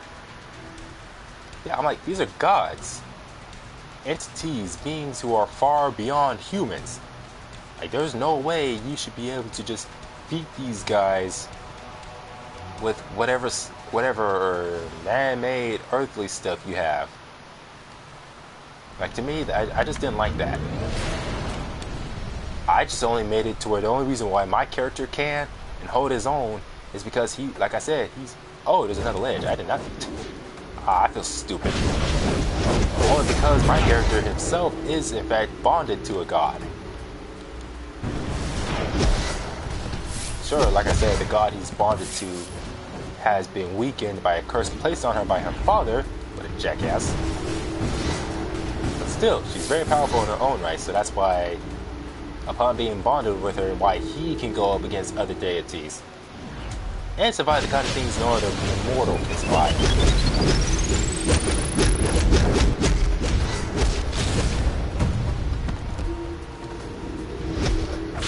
So I remember I told him when he tried to do that whole, somehow he creates armor that's considered on a godly level or equal to gods. I told him he can't do that. We're above it. Alright, see you later, Flip. I just remember I told him how he couldn't do that, where as far as godlike power or power that's equal to gods, I remember just constantly saying power like that, either you're born with that kind of power, either that kind of godly power, or you're somehow given from another source.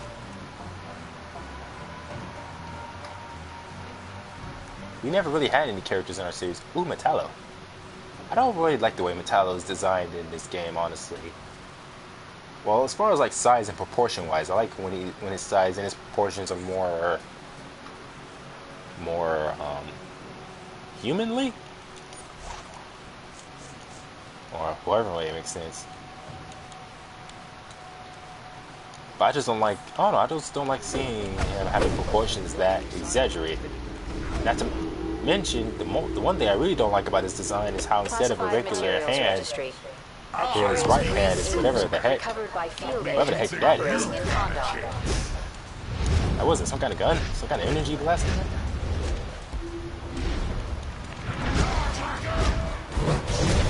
Avoid Metallo's energy blast. What do I need to avoid it for? I'm a new god. Can't hurt me.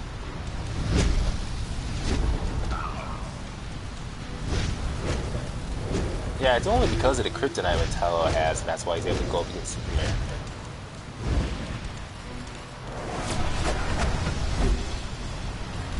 Now, if I remember, I think what was it? I don't know about the comic books or in other adaptations, but I think it was Superman the animated series.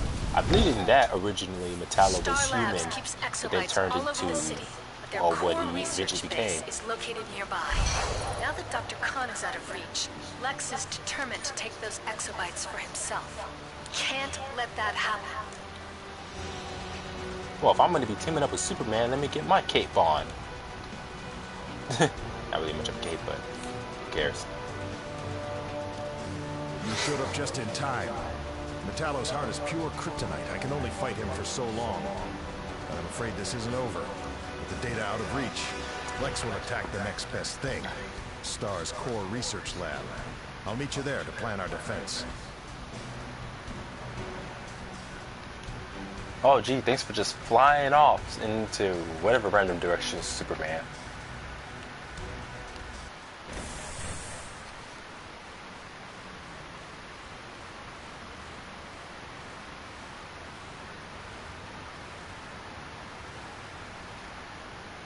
Well, I'm still reading on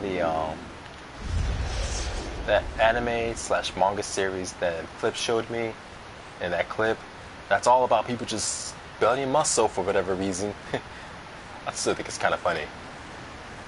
Like a comedy series based around people going to a gym where all they do is mainly focus on weightlifting or anything that would involve weightlifting.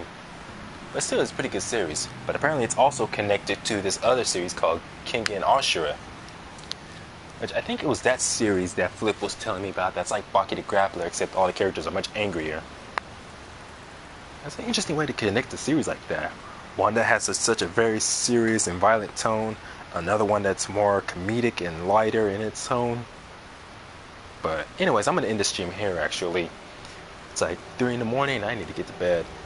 So thanks to all who tuned in, and Hey, what was the name of that troll from before? Hey, I want to see if I can still find his name on the list of, well, list of comments.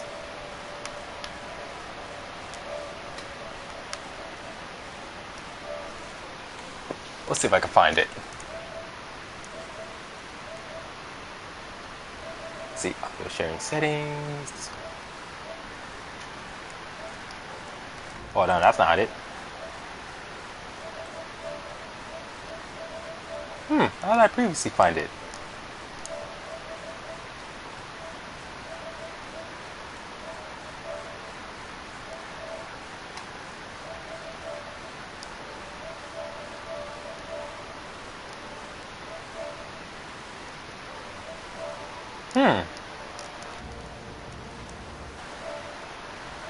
Now I'm seriously trying to find out where to go because there was like this list I was able to find that would show me, excuse me, it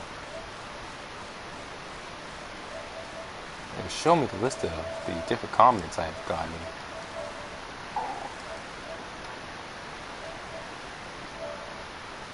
It doesn't matter. But anyways, like I said, that person who tried to troll me, who tried to tell me to kill myself, but like I said, they literally left out Y and O that comes right before you and kill yourself, or in yourself. I'm like, man, you're gonna tell me to kill myself, at least learn to spell correctly. Which to me I think is pretty funny, and at the same time true. Like if you're gonna troll someone on the internet, or tell someone to kill themselves, alright, you gotta at least be able to spell it properly.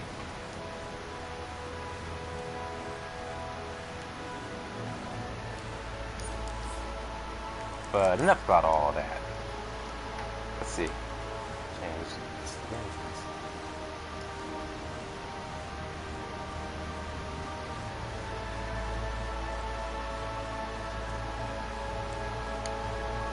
Yeah, I like it being green. Well, anyways, I'm going to end this stream here, and I'll see you all on the next one, and all you have a good day.